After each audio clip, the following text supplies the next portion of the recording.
You know, when you think of Old Salem and Christmas, Moravian stars probably come to mind, but that's only the beginning of their holiday traditions. For this week's My Town Monday, Melissa Painter visited Old Salem to bring you a closer look at the history and beauty of how Old Salem celebrates Christmas. Old Salem is a wonderful place to visit any time of year, but especially during the holidays where it really is steeped in wonderful traditions. Jacob Chilton is the interpretation coordinator for Old Salem. And obviously, one great part of visiting Old Salem is just getting to see people dressed like you are. Tell us a little bit about how you are dressed today. All right, so with the kit that I'm wearing, and we do use the word kit, we don't use the word costume. Reason being, a costume implies it's for fun. A kit is just 18th century clothing in this case, or 19th century, depending on who you're asking.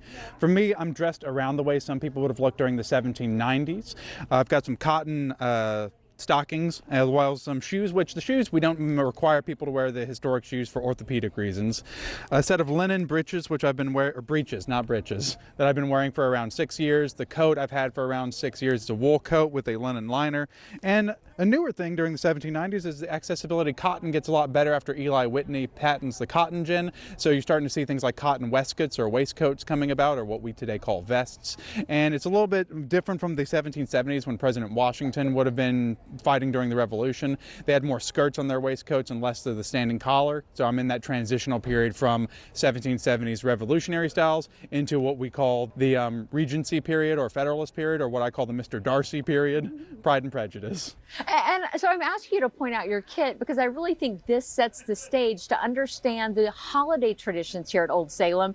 These really are dating back hundreds of years. We're not going to walk around and see strings of lights around Old Salem, are we? Tell us a little bit about the holiday traditions we will notice as we're visiting Old Salem. So a little bit of context on the historical traditions, which are a little bit different for us today. We do display a little bit more. We put up more greenery than they certainly would have. We put it up for longer than they would have. We don't have lights same way you'll see at some other spaces are celebrating Christmas. You might see some candles in some windows here and there, which would have been a sign of welcome during this period, especially during the colder months of the year when it's much darker. It's already getting to nighttime at 5 o'clock now. For the Moravians, they would have been just setting up some greenery on a mantle or somewhere in the house, or maybe putting up what we call a putz. Putz would have been something like a Christmas village that oftentimes had a nativity or manger scene somewhere tucked away inside of it. And for the way that we've decorated, we typically are putting up the greenery as well, but we're doing it a little bit more. We're kind of like historic plus. And you do see that evolution here as well, because our oldest buildings, like this one here across the street, the Mix House is from 1771, very reserved. Would have been maybe a 2-day tradition at most, putting up the greenery. Easter would have been a much bigger deal for them back then.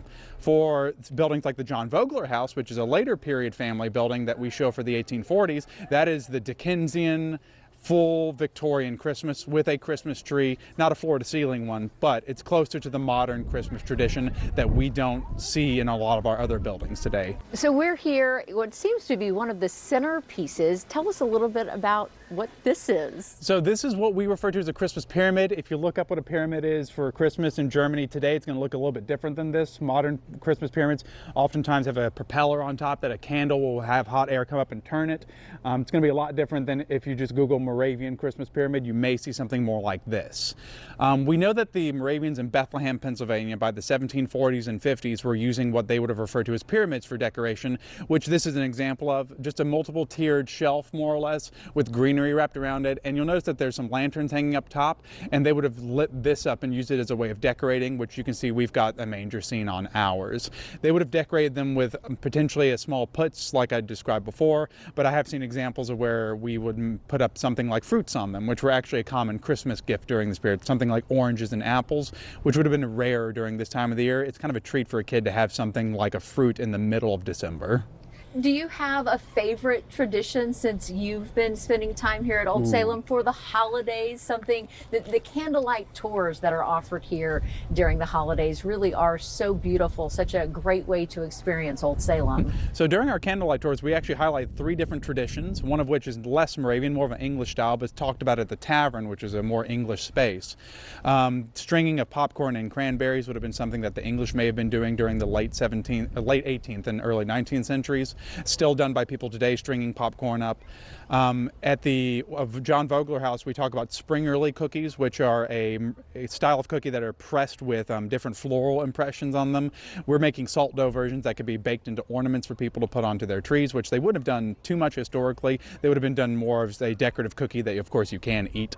And at the school here, during our evening tours, we're talking about illuminations, which you can see in some of the windows here in the district.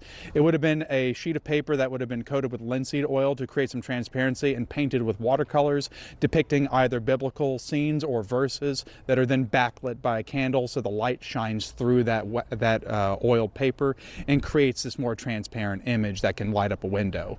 Something that I personally do in my traditions, I'm fairly low-key when it comes to Christmas stuff. I don't do big Christmas trees most of the time. I do, however, during this time of year, love putting candles in the windows, which is a very Moravian thing. It's a sign of welcome and showing warmth in the darkest time of the year. And I also like decorating with greenery, which would have been something that they would have done a lot more during the 18th century as well.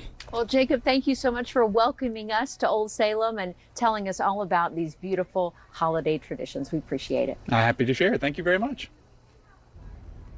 Old Salem offers many different experiences during the holiday season, including the joy of Christmas evening tours. Tickets are $60. You can buy them at oldsalem.org, but it's also just free to walk around Old Salem and enjoy the decorations and take in all the history.